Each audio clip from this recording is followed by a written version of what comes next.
from Hindus, Hindus from Buddhists, and Buddhists from practitioners of Santeria. With religio, one truly sees oneself in the other and appreciates, as a housekeeper who works in one of the hotels on the island told me, and I quote her, "Once you are born, you are a Christian. We are all children of God, since we all belong to the Adamic race."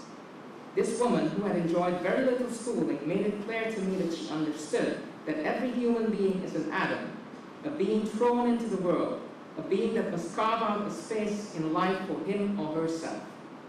That she could see a Christian in every person that she would meet, and all the persons that she would never meet, meant that she understood that Christianity should be an expression of religio and not an expression of religion. She understood also that Christianity is about having an ethical relationship with the other, and these others are inevitably part of oneself, for all of us stem from the universal mind, or what theologians call God. Now let me briefly end by recapitulating and stating the key areas that I believe that St. Maarten should attend to if they want to implement a cultural policy. Now, these are 4 key areas. The first one is that a cultural policy should be about remembering the legacy of the plantation system.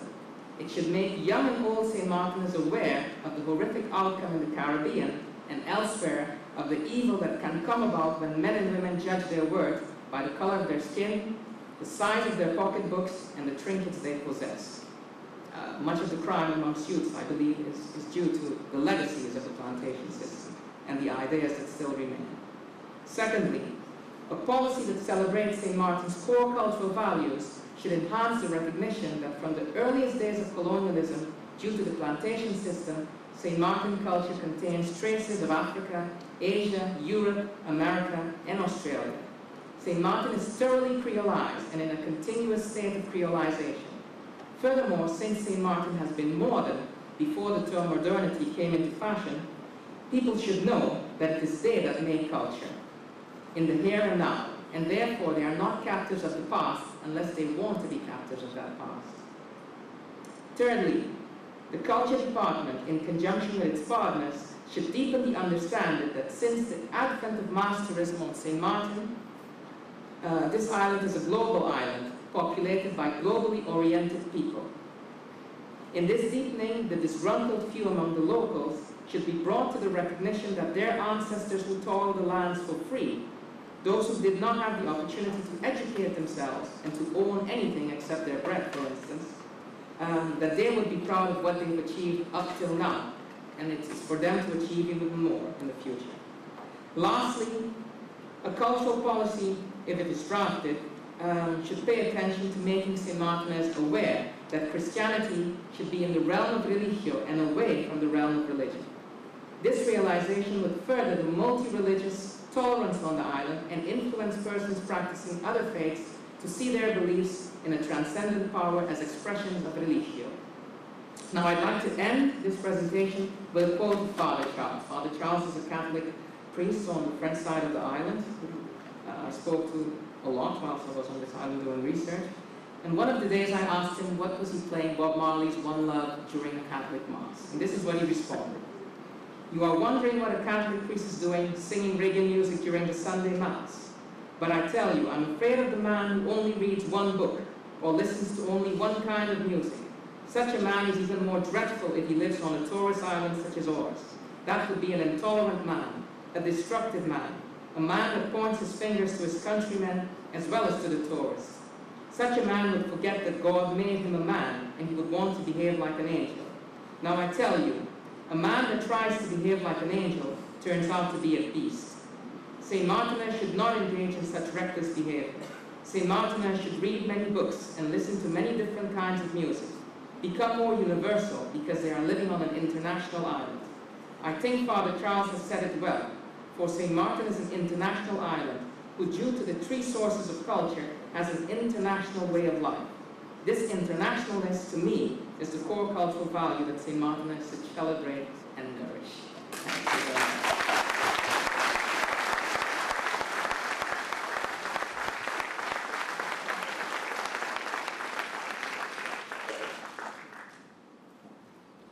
Thank you, Dr. Guadeloupe. And right about now, Now, we'd like you to give the Commissioner of Culture, Mr. Louis E. LaBase, a round of applause as he comes on stage so welcome.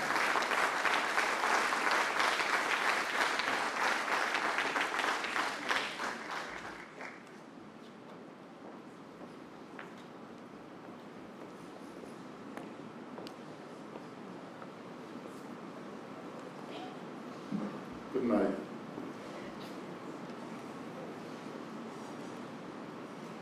First of all, I would like to give thanks to the Almighty God.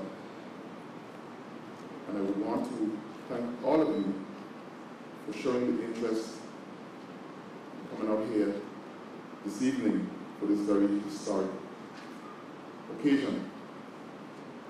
I want to recognize the presence of the Leader of Government, Mrs. Sarah Westcott Williams. And this is about all the French I could speak, Monsieur le Maire.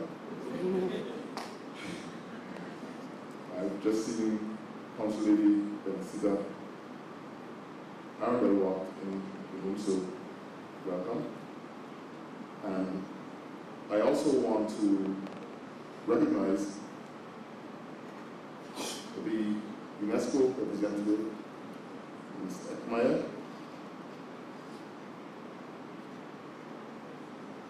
Dr. Francio Guadeloupe, Professor Metaphor, Mrs. Josiane Fleming-Adson, and I also want to thank Pastor Carmi Rogers, who had to leave for another engagement. But I want to thank him so much for so gracefully accepting to give the opening prayer. And Mr. Neville York, thank you so very much.